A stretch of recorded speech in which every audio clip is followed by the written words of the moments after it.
As I contemplated our reading this morning, the image that came to my mind was of my grandson, Charlie. Charlie is 6 years old, and Christmas was a big time for him. He believed with all his heart. And I would go over there, and he would greet me at the door, and he'd say, "Honey, come and look." And we'd go to the Advent calendar. He'd say, "How many days were left?" And there was the Christmas tree and the stockings, and he'd count them out, one for Mommy, Daddy, Calvin, Charlie.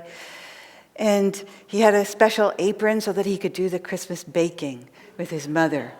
And his apron had tulips all over it, was red. And he turned to his mother one day. They were putting the buttons on the gingerbread men in the cookies. And he said, "This is what Christmas is all about." And you have to just love that innocence. You have to love it. Then Christmas came, and he opened all of his gifts, and I was there, and we exclaimed over this one and over that one. And then it was over. And Charlie says to me, "Honey, Christmas isn't coming for another whole year." And I remember as a child thinking about that concept of a year. And for a child, that's just infinite. I couldn't even imagine it. All those things you had to go through until Santa Claus came again. And Charlie was experiencing that innocence of childhood, that ignorance which comes from innocence. And he will be disillusioned at some point, just like I was, when one day, I was around 6 or 7, I went up the hill outside my house, and my little neighbor boy friend was there. His name was John Meany. And John was a meanie. And he disillusioned me in that moment. And I said, "You're crazy." And he said, "You're stupid." And I said, "You shouldn't talk like that." And he said, "It's a lie." And I went home to my mother and I said, "Mom, John Meany told me this." And I could see on her face what the truth was. She didn't even have to say anything. So that's, those are instances of someone coming into greater knowledge, going from innocence to knowledge. But then what came to my mind was the memory of our field trip last fall, when Gary and I took the middle school kids to Point Reyes, and we had a glorious week. We were at the beach. It was warm and sunny. The kids frolicked in the surf.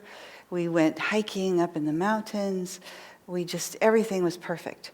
And then on the way back, we stopped. Perfect day, blue skies, just a mild wind, sunshine. And we took the boat out to take a tour of Alcatraz. And Alcatraz, for those who may not know, is that penitentiary that's only for those inmates who really couldn't be contained in other penitentiaries. It's for the most serious offenders. And I had lived in San Francisco, grown up all my life there, looked out from my parents' bedroom and saw Alcatraz in the distance in between the two bridges, but I'd never gone there. And so all of that sunshine and blue sky and mild wind never made its way inside those walls of that prison. We took the tour. It was a very good tour.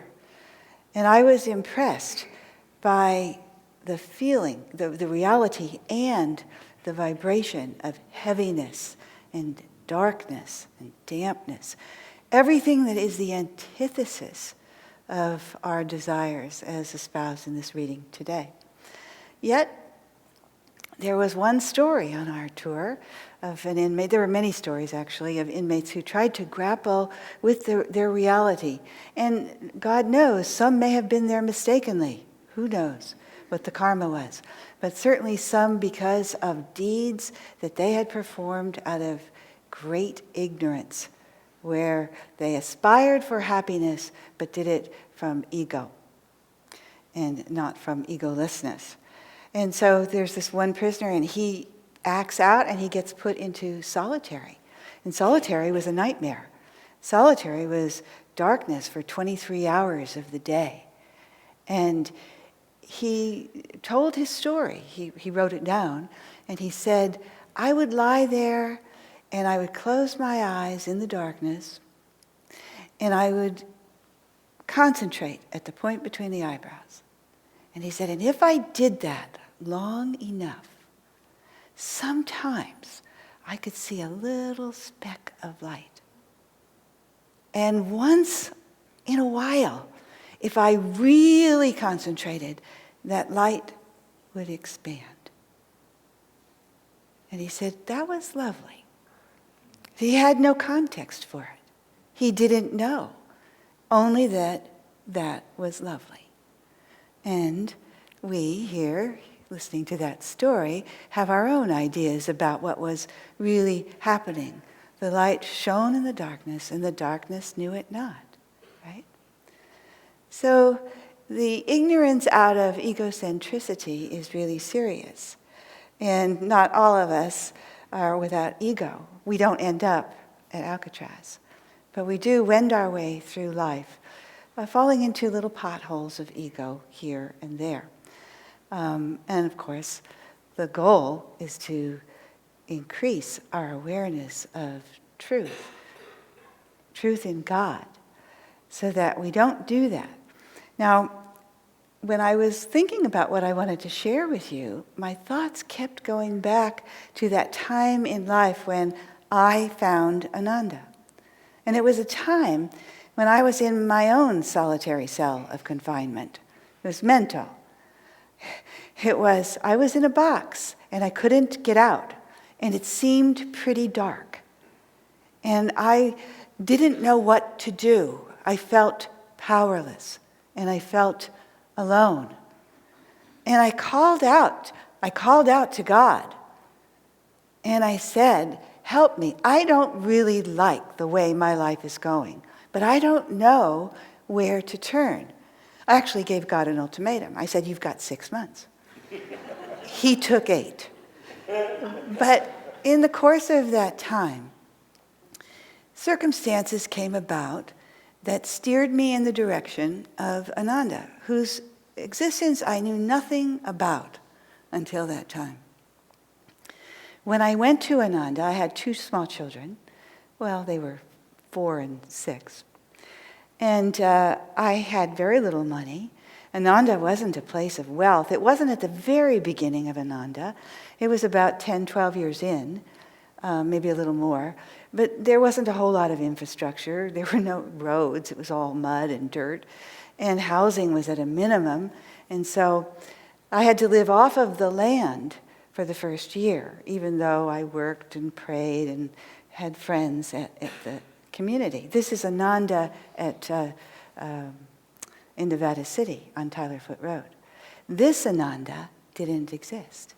None of the communities existed. There was no Portland, there was no Seattle, no Italy, no India, nothing. It was Ananda Village. And so I spent a year off the land, but I had this deep desire to be on the land. There was something about the land. You could feel it when you walked onto it, and you felt it when you walked off of it.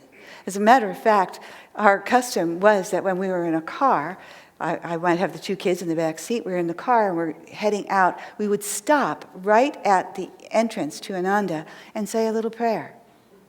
We hoped it would hold us over until we got it back.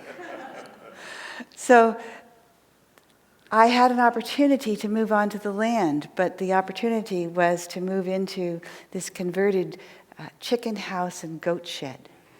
And it was really bad. Those people who knew anything about architecture and house building just shook their heads like this. Helen, you can't really think you're going to do this. And I said, oh, yes, I am. I am moving onto the land. So there was a man in the community whose job was to lay carpet.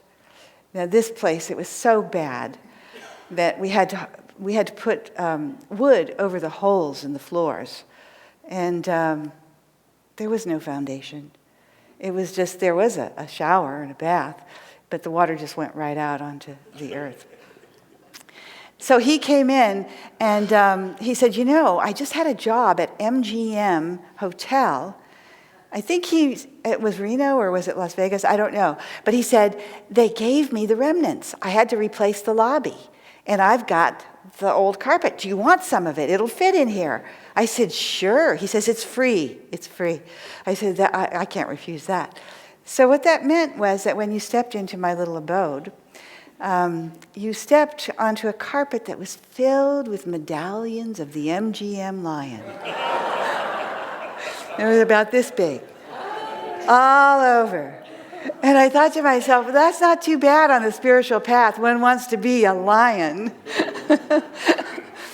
But the rest of the house was pretty, we had a wood stove. My living room was about 8 by 8. My bed was a little window seat on one side of the living room. There was room for a wood stove, and I had my little altar and one stuffed chair. And then the kids had their little bedrooms. One winter, we counted the leaks. There were 25 in the roof, and not one, this is the miracle, not one was over a bed. The frogs used to come up the drain when you were taking a shower, and they would leap on you. And it was unsettling. One day I was in there taking a shower, and I don't know what caused me to look, but I suddenly noticed that the frogs had come in, yes, but also the snake had come in, and it had aligned itself where the tub met the wall. So I hadn't really quite noticed it. It was about this big. It was something. It was something. But those were hardships, and it was a travail, really, to take care of the infrastructure of my life. But there was something else that was going on amidst all of that. And the image that came to me was that of the bell tolling in the early, early morning up on the hill by the retreat, what we now know as the expanding light. And I would hear it, it'd be 5:30 or so, and I would roll out of bed. I'm not one of these who stays in bed. I would put my robe on. There was a little back door that led out to the hillside outside my house.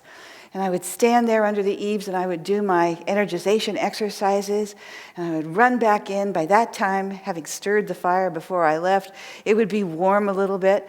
And I would sit and I would meditate. The children were asleep. The day hadn't begun. And there was this extraordinary vibration in those moments. We had the Sierra Nevada foothills, the forest, the big sky. We had my little shack, and it all seemed to work. And we all worked. Most of us worked there. Some worked outside of the community. But at lunchtime, the bell would ring at noon, and everybody would stop what they were doing, and we would have a half hour of meditation. And then we'd all tumble out down the hill. I was working at Pubble, the publications building, which is now Hansa Temple. And we'd head on to the market. People who were in Ayodhya, where Swami lived, would come over. People who worked up at the clinic up Tyler Foot Road, caring for not just Ananda, but all the people who lived in the area, the doctors, the nurses, the secretaries, would come down, and we would meet at Master's Market. And we would all sit there and have satsang while we had lunch. And then we go off back to work. And so it went, day by day. And it doesn't mean that life wasn't going on, that we were living in this airy-fairy perfect world, because it wasn't.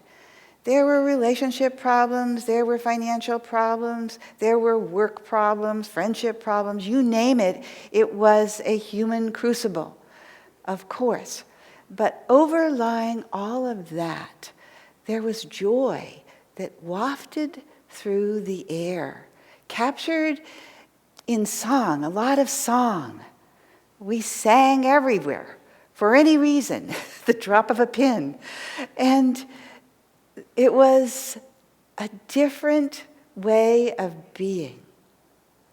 Now, I'm saying all this and I'm thinking, oh no, you're wishing you could have been there and you'll never get to have that experience, and oh no.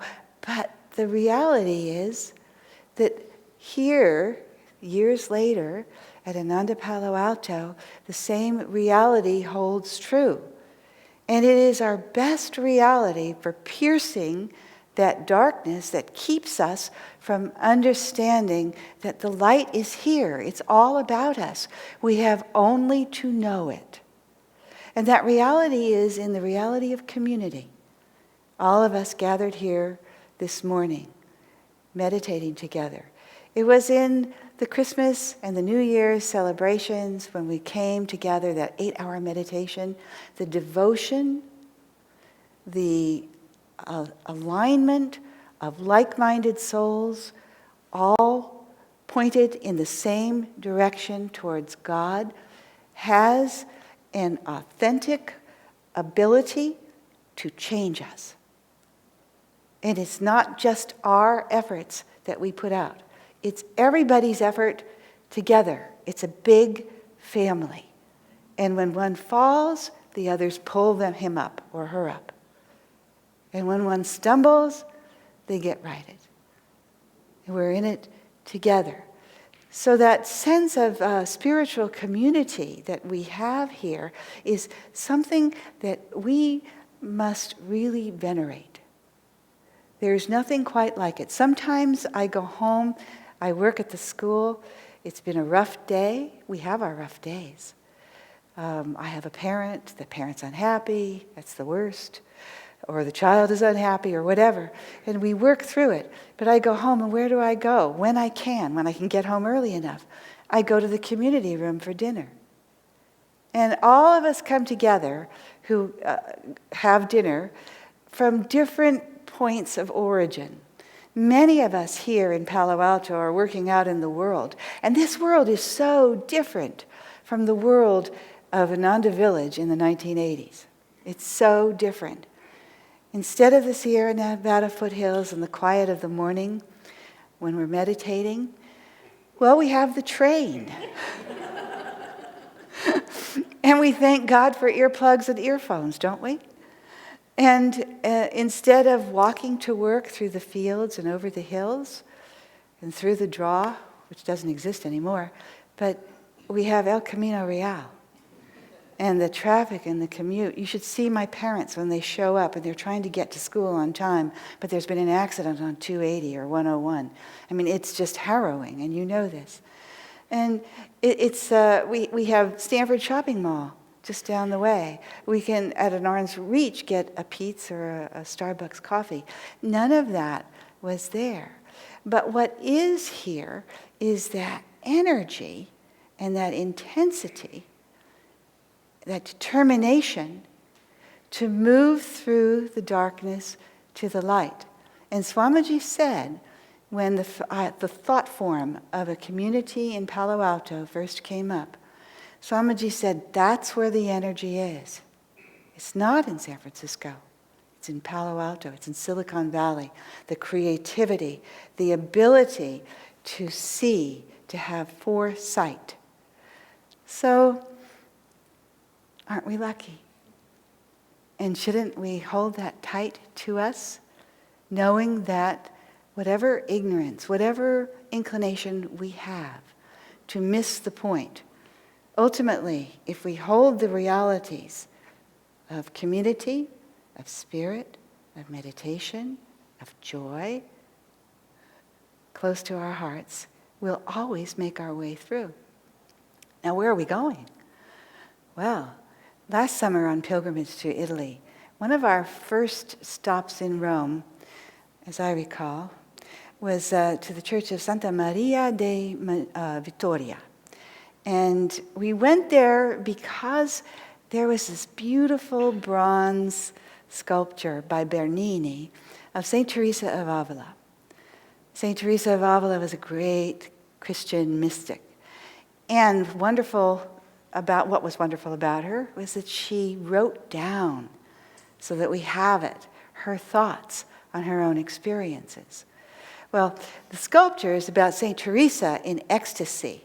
And I'm sure some of you have seen it. in person, if not in a portrait.